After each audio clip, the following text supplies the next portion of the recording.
Greta, thank you so much for joining us here on the heels of the breaking news. Obviously, you have been following this case very closely, as we have here. Now we have a final stamp on it. I'll give the floor to you. Well, it's not just that I've been following it. I've actually tried cases. I'm like Professor Alan Dershowitz. I have real experience. I'm not just sitting on the sidelines watching this. And this is absolutely disgraceful what has happened.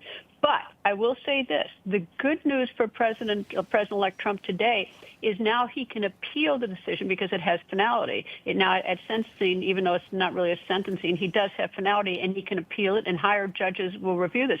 But this was just one of the most incredibly horrible prosecutions I've ever seen, because as Professor Dershowitz pointed out, is that there was no crime.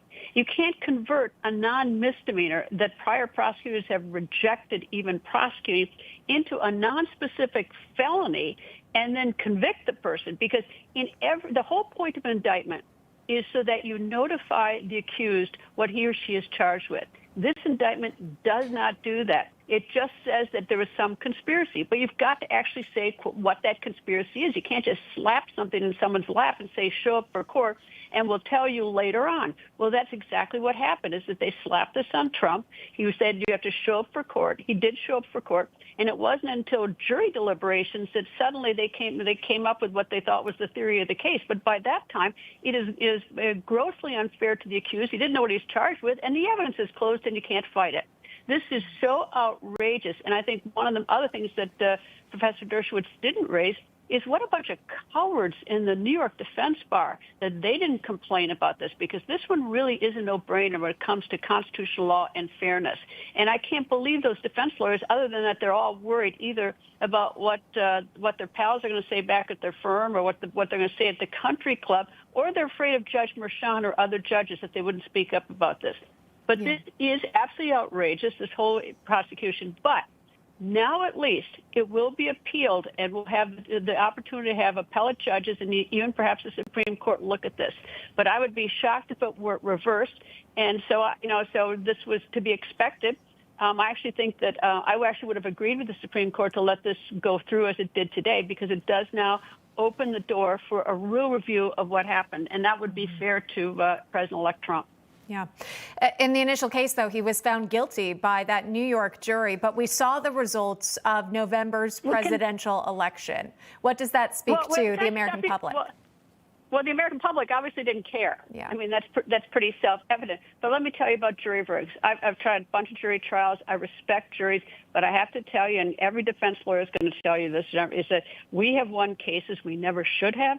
So believe me, prosecutors win cases they never should have.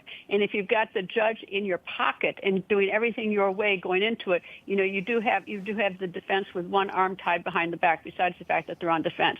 So the fact that it's a jury verdict, I appreciate jury service. I appreciate they did that, but they're not infallible. They don't hear all the evidence. They don't hear all the defense. And if you like, it's even like in a football game. If you've got a bunch of bad calls, that the team that should have won isn't going to win because they have been short-sheeted by the bad calls. And this judge made a lot of bad calls, including letting this go forward on this indictment. He could have dismissed the indictment, and the prosecutor could have gone back to the grand jury and gotten an indictment that actually did lay out crimes if there were some. But instead he didn't. He had many opportunities to fix this. And instead, think about this. If you think that this judge didn't have bias, think about this. He issued a gag order. He discharged the jury, I think it was on May 31st. Do you know that? And do you know that he has hung on to that gag order since then? Yeah. You know why? He wanted to shut the president-elect up. And and even the business about his daughter. I'm not.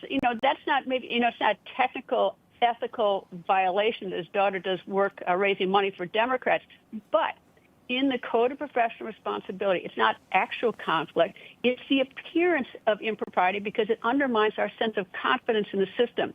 So when that judge, there are probably 100 trial court judges in New York that could have taken the case, he could have passed it to. Instead, he hung on to it, and what he did is he added a lot of fuel to the fire of people not trusting the system, not because he had an actual conflict, but because he had an appearance of one and didn't have the smarts, the decency to withdraw from the case and send it to another judge. So, this judge, there's replete with lots of reasons to criticize this judge. And I look forward to seeing this case go to the Court of Appeals, because that's really where it believe, and ultimately the Supreme Court so get decided. Information. Truth is freedom. Is Newsmax. It's real news for real people.